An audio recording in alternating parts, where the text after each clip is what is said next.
Señor mío y Dios mío, creo firmemente que estás aquí, que me ves, que me oyes. Te adoro con profunda reverencia. Te pido perdón de mis pecados y gracia para hacer con fruto este rato de oración. Madre mía Inmaculada, San José mi Padre y Señor, Ángel de mi guarda, interceded por mí.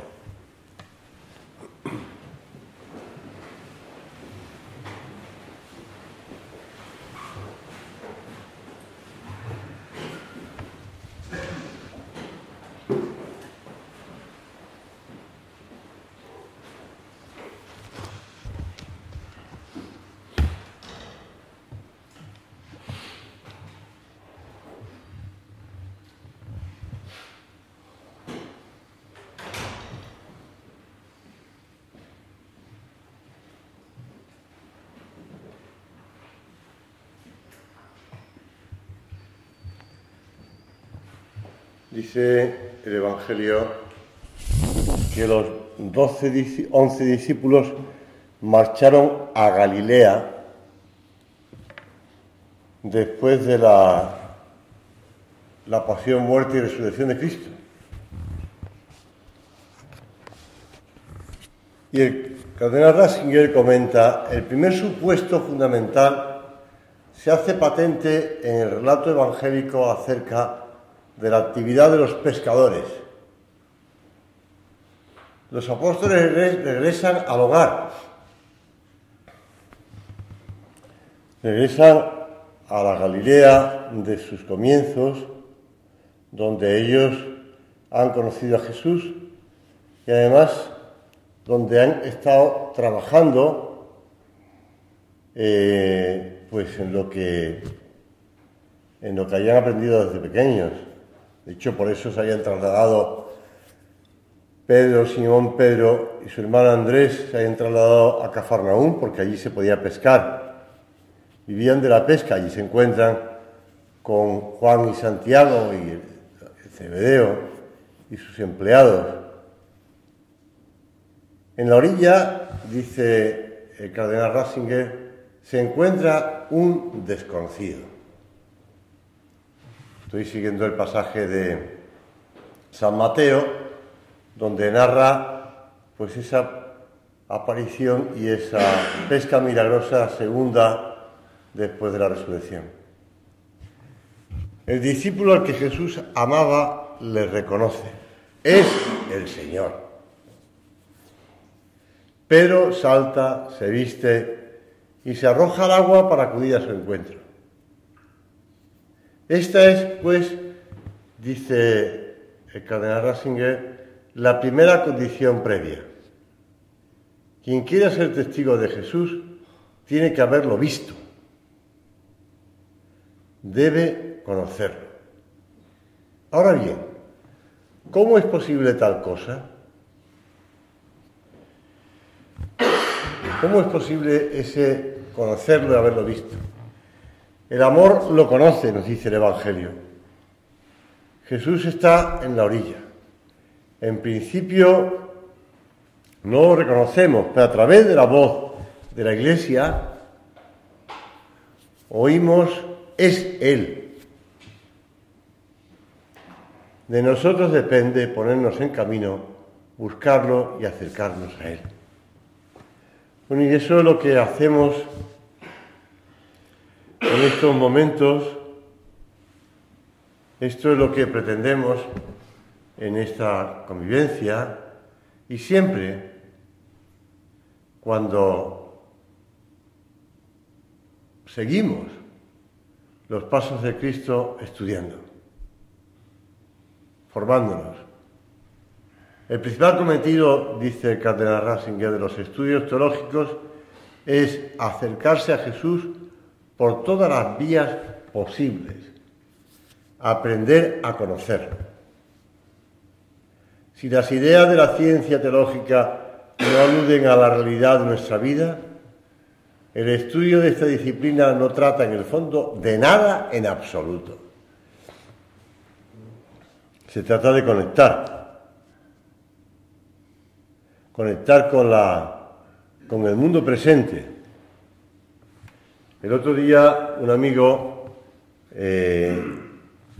me pasó, pues porque él es militar, sabía de mi procedencia natal, me pasó alguna referencia a la guerra española en el mar. Y después ya una cosa saltó a otra, me pasó una película de los años 60, blanco y negro, de esta parte de la guerra. Y una cosa saltó a otra en mi pensamiento, una cosa saltaba a otra, y pensaba en cómo los tiempos actuales, después de, de 60, 70 años, han cambiado. La gente cómo piensa, la gente cómo reacciona, la gente cómo funciona. Y esto está apagado, ahora está encendido. Pero bueno, yo creo que tengo buena voz. Y cómo la gente, como ahora la formación hay que pegarse al terreno de otro modo.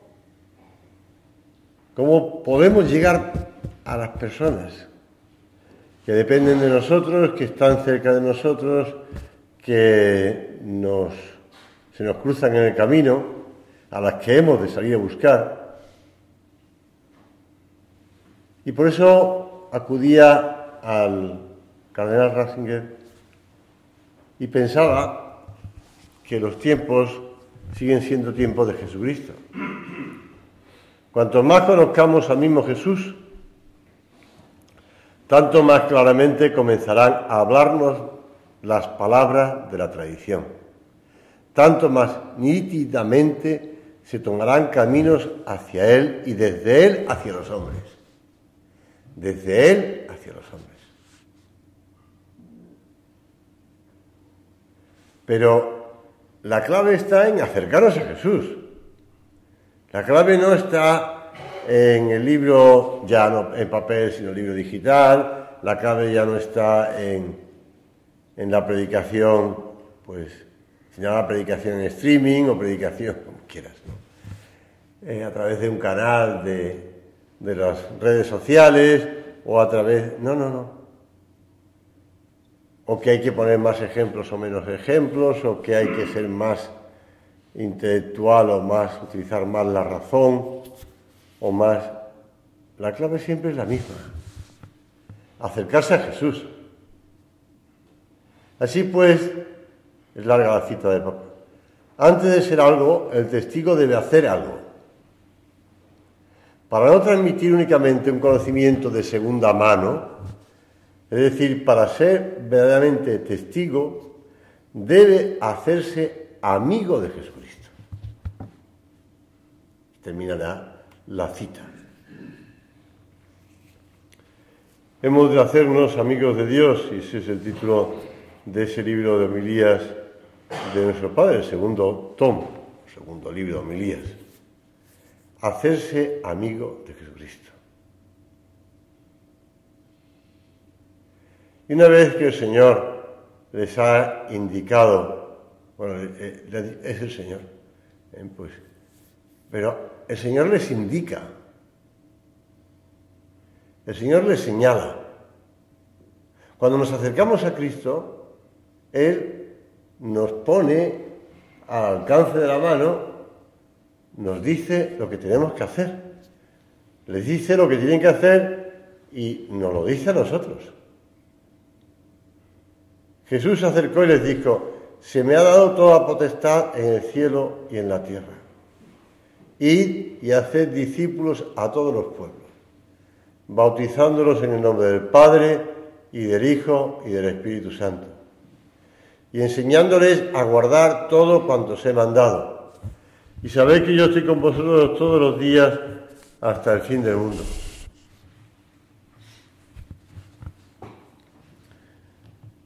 Id y haced discípulos a todos los pueblos.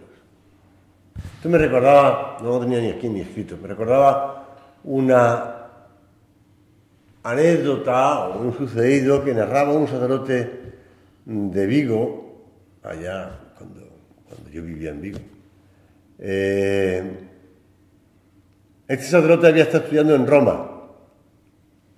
Y en Roma, entonces, pues los sacerdotes que estaban estudiando, jóvenes neopresbíteros que estaban allí estudiando, pues en verano, pues veían los tablones de anuncios de se busca sacerdote para que vaya a pasar un mes a no sé dónde, a Francia, a este sitio de París o a este sitio de Alemania, y él se apuntó a Alemania. No sé por qué, pero se fue a Alemania. No sabía alemán, pues ya fue aprendiendo alemán. Pero lo importante no es que supiera alemán, sino que supiera latín, porque la misa era en latín. Y el sacerdote alemán pues quería estar 15 días, 3 semanas en vacaciones y buscaba un estudiante de las universidades de Roma que supiera, que quiera irse ahí. Y ahí se fue. Y dice que en varios veranos coincidió con un sacerdote natural de India, que además terminó siendo arzobispo. Y entonces a veces pues los feligreses, a los que ya llevaban un tiempo allí, ya les conocían, les invitaban a merendar, ¿no? A merendar, una merienda. Y coincidió una vez con el indio merendando en casa de alguna familia alemana, y la familia alemana pues tomando pues la merienda, ya iban hablando, y claro, el indio era el exótico, el español. Y le preguntaban al indio, ¿y usted el bautismo lo recibió con la edad de...? Entonces ya se iba poniendo cara de pregunta indiscreta. Entonces ya pasaban, a lo mejor fueron sus padres los que fueron bautizados. Ya ponía cara de pregunta tonta. A lo mejor fueron sus abuelos, sus bisabuelos.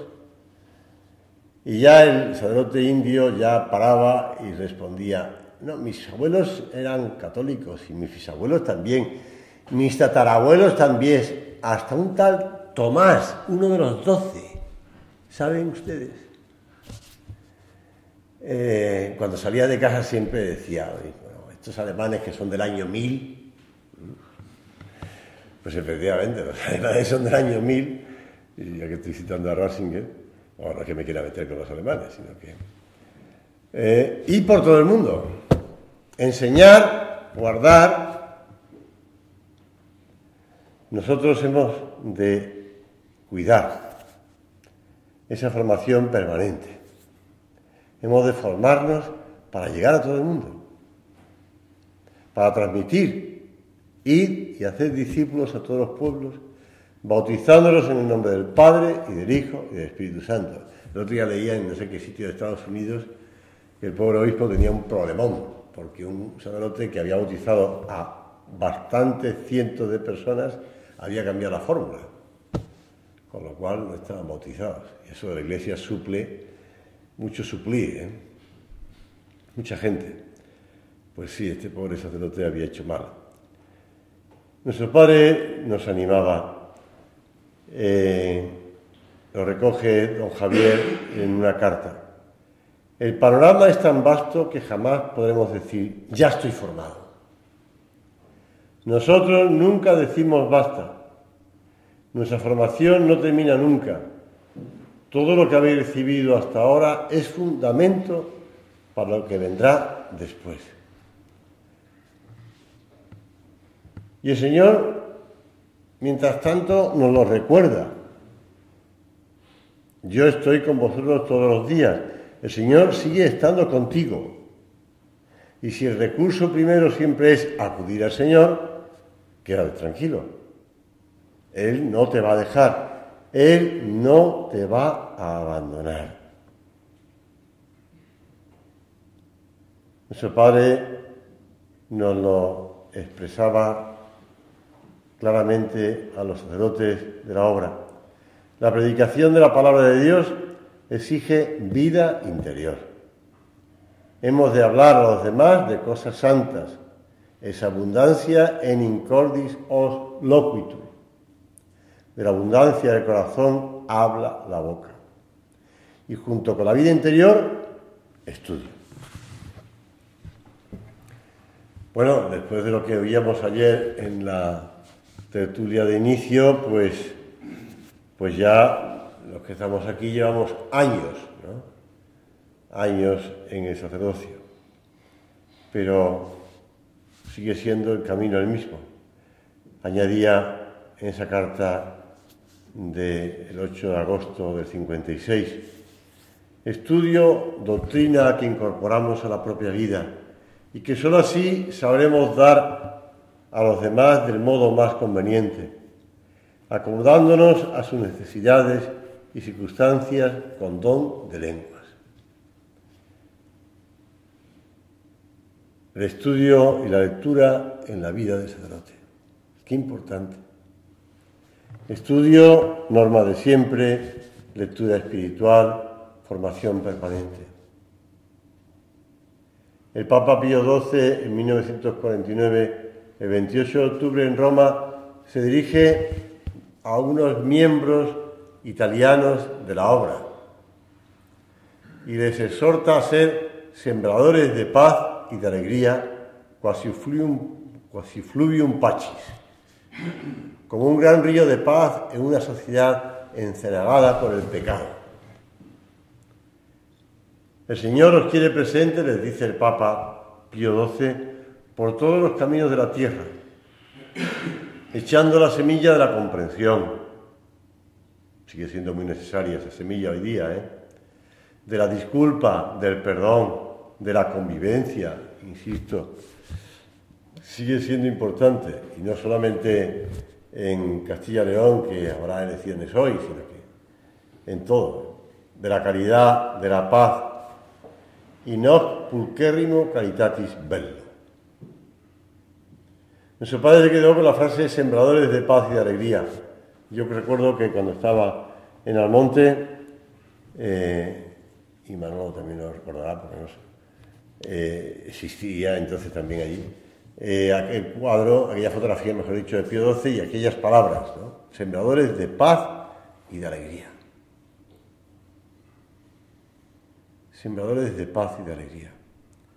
Esta lucha pacífica deberán librarla a sus hijos en todos los países del mundo, sin descanso, en medio de las incomprensiones y de las críticas inevitables, pues siempre han estado presentes en el camino de los cristianos coherentes con su fe, pero también con mucha alegría, porque el Señor nos lo dice claramente. Si así han tratado al Maestro, también tratarán así a sus discípulos. No nos tiene que sorprender que haya contrariedades, que haya dificultades, que el ambiente sea contrario.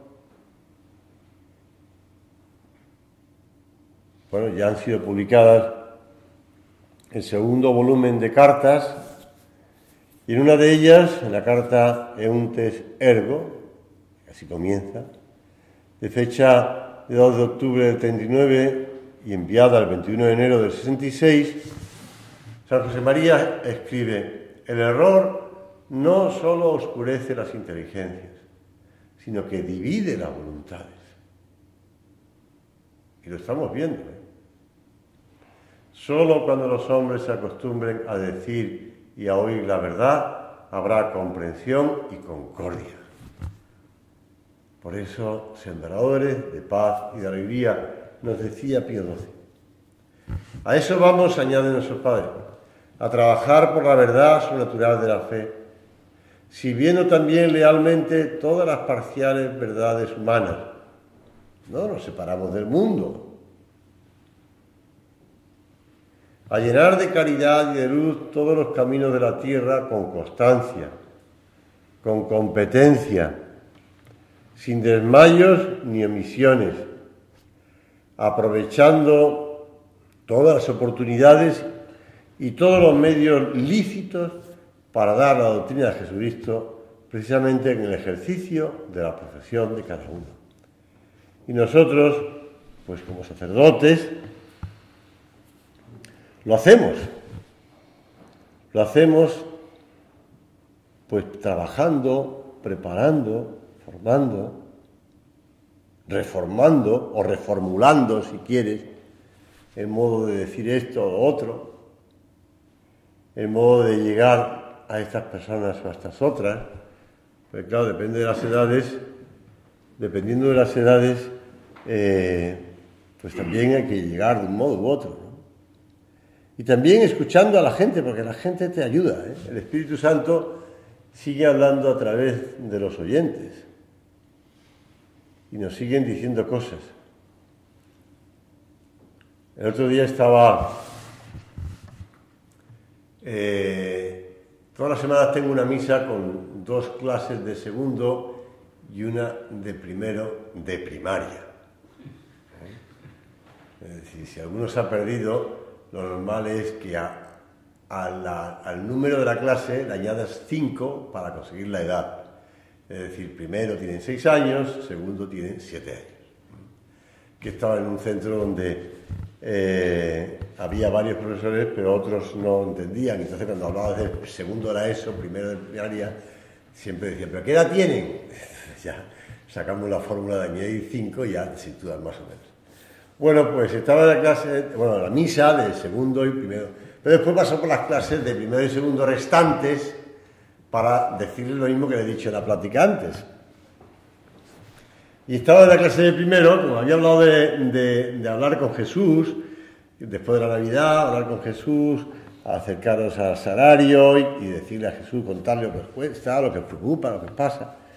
Porque Jesús te habla, ¿eh? A ver, que levante la mano quienes escuchan a Jesús.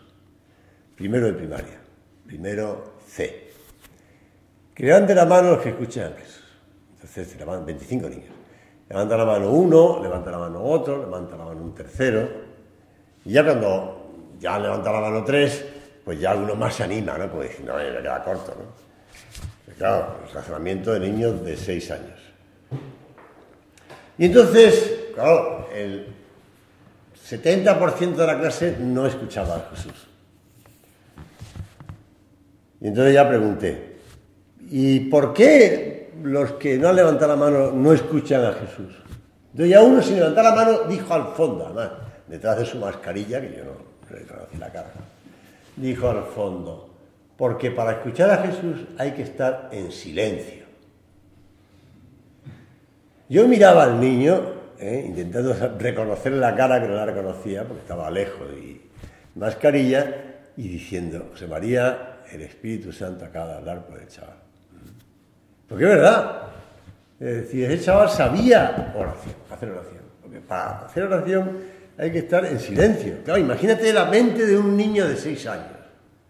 Está pensando en muchísimas cosas. Y si no piensa, se duerme, claro. Entonces está pensando en muchísimas cosas. Y el chaval daba la tecla. Pues en estos momentos de desesperanza, decía antes, de desánimos, de dificultades económicas, de pandemia, pues estuve leyendo informes de estas grandes empresas de asesorías, de orientación, de dirección de empresas, al estilo de, pues no sé, de Accenture o de KPMG o de tal, de Google también. Entonces, sobre todo eso lo empecé a hacer a raíz de un curso de tiro ya en noviembre de 2020, que hablando con un profesor de filosofía, le preguntaba, oye, ¿qué están diciendo desde la filosofía? Me dijo, porque la filosofía no está planteándose mucho. La psicología más, efectivamente, la psicología se ha planteado mucho. Pero ya me fui al mundo de la empresa. Y en Internet me encontré muchísimas cosas. Y una de las cosas que decía una de las empresas es, todo negocio es un negocio orientado a la salud. Y me sorprendió, porque evidentemente no todos los negocios están orientados a la salud, porque ahora el negocio de la construcción del coche, pues sí, si quieres, el negocio de la ropa, pues, o el negocio de la tecnología, o el negocio de la carpintería, o negocio, pero la línea que le daban esta gente a las empresas es Todo negocio es un negocio orientado a la salud. La preocupación por nuestra salud, amplificada a partir de esta crisis, decía esa empresa, no terminará cuando ésta finalice. Al contrario, la salud se convertirá en un aspecto dominante en nuestras vidas. Surgirá una economía de la salud, eso estamos viendo, o lo hemos visto ya, con oportunidades para que todos se inserten. Las empresas deben empezar a pensar cómo hacer para formar parte de este nuevo ecosistema relativo a la salud que prevalecerá en nuestros pensamientos. Es fuerte, ¿eh? Es fuerte, pero lo que quieren es vender. Entonces, las líneas para ayudar es vender. También en otro mensaje le decía a los que emitió el CEO de Barcelona, pues le decía a los CEOs y a los que estaban en puestos de dirección o de recursos humanos de las empresas, tienen que preocuparse por sus empleados, porque uno ha perdido un familiar, el otro tiene un miedo tremendo a contagiarse, el otro tiene problemas porque los vecinos de alrededor, algunos están contagiados, otros están. El otro porque un hijo suyo pues está en un colegio y en el colegio también se puede contagiar. Y están todo el mundo como tienen que dedicarle especial cercanía. Yo pensaba eso, ¿cómo podemos aplicarlo nosotros? Hemos de reciclarnos, hemos de, perdóname la expresión, ¿no? Hemos de adaptarnos. Y nuestro padre, en otra carta de estas que están publicadas ahora, la Sincerus Est, que lleva fecha 11 de marzo del 40 y fue enviada el 22 de noviembre del 66, aunque la noticia, su impresión fue en el 63, decía: y nunca estaremos bastante satisfechos de nuestro trabajo, por muchos que sean los servicios, lo podemos aplicar a nosotros ahora, que sean los servicios que con la gracia de Dios hagamos a la Iglesia y al Papa. Porque el amor nos exigirá más cada día. Y nuestros trabajos siempre nos parecerán modestos, porque el tiempo del que disponemos es breve. Tempus breve est. No nos podemos quedar satisfechos. No nos podemos quedar anclados en los guiones de hace 20 años. No nos podemos quedar contentos con los apuntes que explicamos, que ya hace años que explicamos. No nos podemos quedar tranquilos con lo que, los recursos que ya hemos dicho, las anécdotas que hemos contado tantas veces. Amor desinteresado. Hemos de tener una gran confianza. Estoy seguro de que se acrecentará en vuestras almas con la ayuda, decía nuestro Padre de Dios, a pesar de las incomprensiones que el Señor quiera permitir, que, insisto, nunca serán incomprensiones de la Iglesia. Mira, en el año 410, ahí doy un dato preciso, 24 de agosto de 410, entraron en Roma las tropas de Alarico, saqueándola a hierro y fuego. El mundo antiguo en el que se había sembrado el Evangelio de Cristo se desmoronaba. Roma era no solo la capital del imperio, sino asimismo la ciudad santa de Pedro y Pablo. Y San Agustín, obispo de Hipona, dos decenios después también caerá. En el 430 ya había muerto San Agustín. Y San Agustín les habla a los oyentes del peligro de escándalo. Del peligro de escándalo. Claro, muchos habían huido. Y entonces los lugares donde tenían las segundas villas, los ricos, eran en el norte de Italia. La tribulación es la dificultad que tiene allí, es la prueba, la purificación que puede sacar lo mejor de nosotros mismos, les dice. El escándalo, por el contrario, la invitación a blasfemar de Cristo, a apartarnos de Él, para así falsamente pretender evadir la prueba.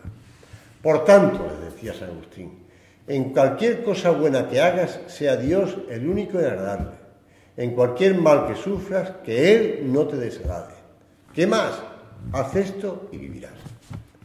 Es un sermón muy bonito, el de San Agustín, que te recomiendo que una vez lo leas, porque te habla claramente de cómo enfrentarse a los momentos de crisis, a los momentos de dificultad, a los momentos de peligro o a los momentos que sean. Terminamos, Laura, acudiendo a la Santísima Virgen. En esa carta del 65, San José María nos hablaba de la Virgen y nos hablaba de que acudiendo a ella encontraremos esa devoción filial a la Virgen Santísima, nos llevará por el camino de la seguridad.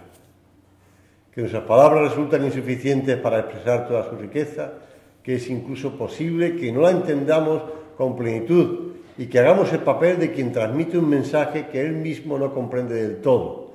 Por eso acudimos a la Virgen Santísima, asiento de la sabiduría, para que ella nos ayude en este cometido.